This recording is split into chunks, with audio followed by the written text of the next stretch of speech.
Xander, I don't get it. How can you have fun with complete strangers without drinking?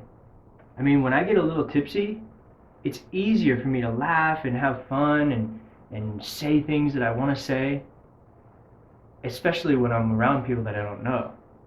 How do you do it? I understand. And listen, there's nothing wrong with the fact that you like to get a little tipsy before going out and hang out with strangers. I understand it takes courage. But to answer your question, how do I do it? It's actually very easy. And that's not to sound arrogant, it's just to say that really all I did was back in the day, I made the choice to begin learning how to take the world less seriously. And that way, lower inhibitions are just a very natural result of not imposing our dramatic stories of self on the world around us anymore. And so now, fun and humor, they're just my default states. I'm still not sure I fully understand. Not to worry. Let me break it down for you.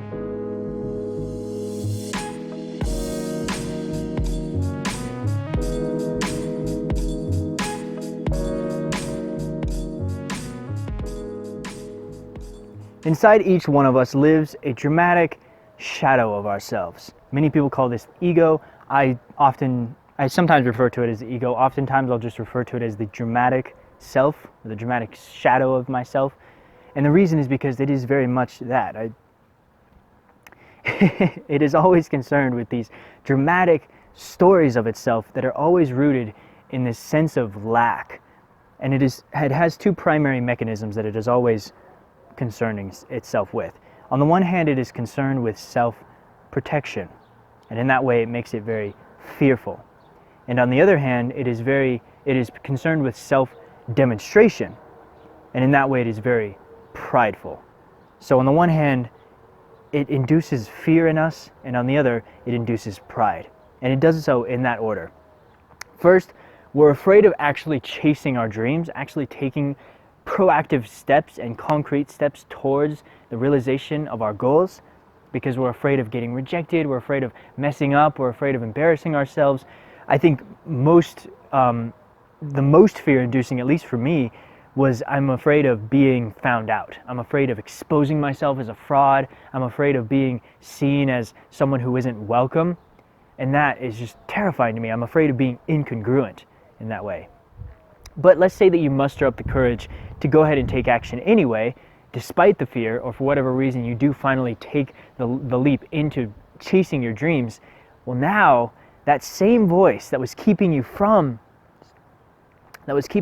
taking action, now it still wants to say, after you've begun taking action and tasting the fruits of your success, it still wants to say, and now instead of saying stop taking action or don't take action, now it's saying don't lose what you've earned. Don't lose your image. Now I have to demonstrate who I am, what I'm worth, what I'm capable of.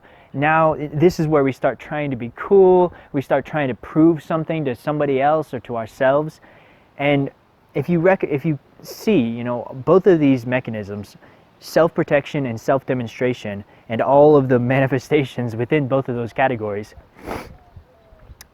they all are rooted in this very fundamental belief that is from within us, and that is me.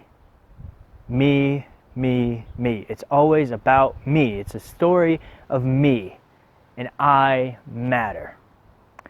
Now, I know that this can be very dicey. I don't want you to believe that you don't matter, because you absolutely do.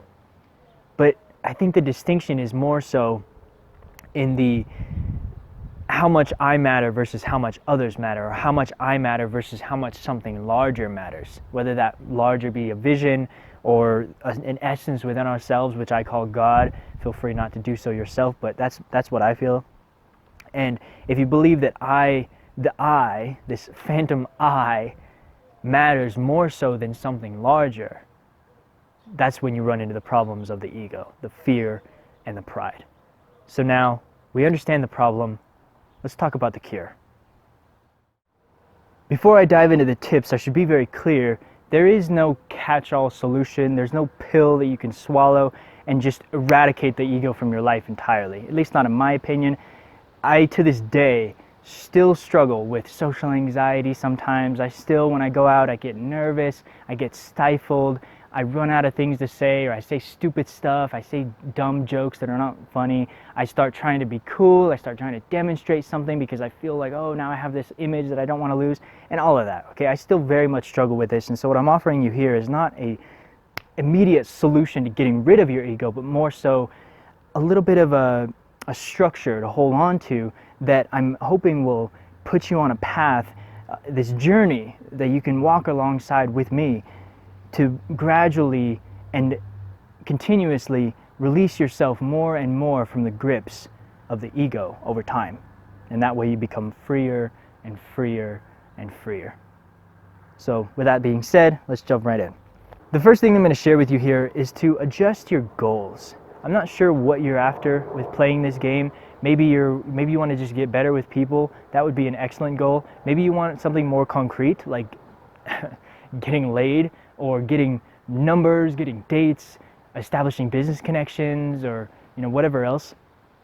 Those are very concrete goals. Those are all fine and fun, but at the very core, behind all of those more material or like concrete goals, whatever you want to call them, behind that there should be this paramount desire to always be getting better at the more, I guess I would say, more like childlike, playful, benevolent type motivations, and those are to become more fun and to become more generous over time, become better with people in general, excuse me, and that way it takes the pressure off, and it's so much easier to release yourself from the grips of the ego. Because if you're just out to have fun with other people, and of course that fun it sort of assumes that you're sharing the fun with other people, and of course the generosity as well, you're giving value to others in the form of good emotions and whatever else, that makes it so that there's nothing to prove. Like there's no yes or no, there's no success and failure. It's just sort of like there's fun and there's fun. There's rejection or acceptance, love or hate, it's all just sort of like part of the game. You know what I mean?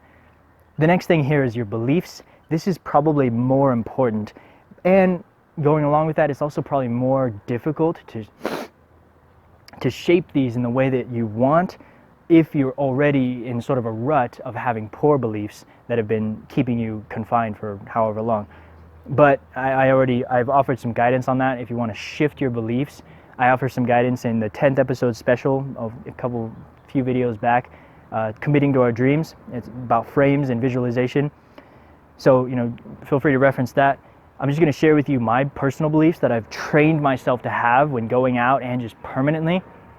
The most important one, I would say, I am worthy and I have options. I know that I am worthy of respect, I am worthy of love, and I am of value. And because of that, I know that I have options. So if one girl rejects me, no problem. I have tons of other options. If one business connection or potential business connection doesn't want to do business with me, no problem. I know I'm already of value. I'm already, for lack of a better term, I know that I'm already the shit. Without being arrogant, I already know that I'm of value, right? I know that I have something to bring to the table. So if one or many, like however many people don't want that, it's sort of like it's their loss. You don't have to take it that far, but you understand, right? I know that I'm of value. I don't need everybody to like me. I don't need everybody to love me and whatever else.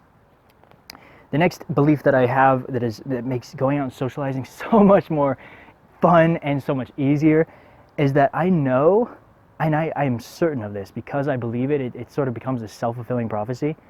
I know that having fun with other people, brightening other people's days, making people smile, making people laugh, it is the easiest thing in the world. It is so easy when I just allow it to be. When I believe that it just is, The last tip that I'm going to share with you here is to surrender. Now, what does this mean? This is the most powerful tip that I can give you, but it's a little bit odd. Like the word surrender, I feel like has a weird connotation to it. So let me just try to explain this in the best way I can. When I say surrender, what I'm saying is to surrender that phantom self, to just give it up completely. And that's a lot easier with the correct goals and the correct beliefs and everything, but it really comes down to whether or not you're actually willing to let go of all of the benefits of the ego. If you try your best to have the right goals and you have the right beliefs, but you still find yourself not wanting to get rejected, not wanting to expose yourself as a fraud, or even like if you still find yourself believing that that's even a possibility because you're still hiding, or you're still, you still want to cling to this new image you've made for yourself, and you don't want to let go of all of the pleasure of pride, then you have not surrendered. And so all of those beliefs and stuff, they're not going to help you. So really at the end of the day, it comes down to letting go of that phantom self. And I know that I've been referring to it as this phantom self, but like that's a very good way to think about it up until this point, because now what I'm asking you to do, when I say surrender, I don't mean surrender like a distant phantom self that's in the background. I really mean to surrender yourself to something larger within you, that it can act through you. And of course, this is what I call God, but maybe you call it the universe or whatever else. But it's really, you have to let go of all of those desires within yourself to prove something, to protect yourself, and whatever else. You have to let go of all of that and just trust. I hope that I've explained this. I know that I've been like trying my best to stay in this nice little tangential explanation path, but I tend to kind of jump around. I hope that I've explained it well enough that you can kind of get an understanding of what you should be aiming for to get rid of your ego, or at least, have it in check. The last piece of advice that I want to offer you here is this. Aim not to stay on top, but rather out of the way. If you enjoyed the video, guys, please let me know by liking it and consider subscribing. Thank you, and I will see you next week.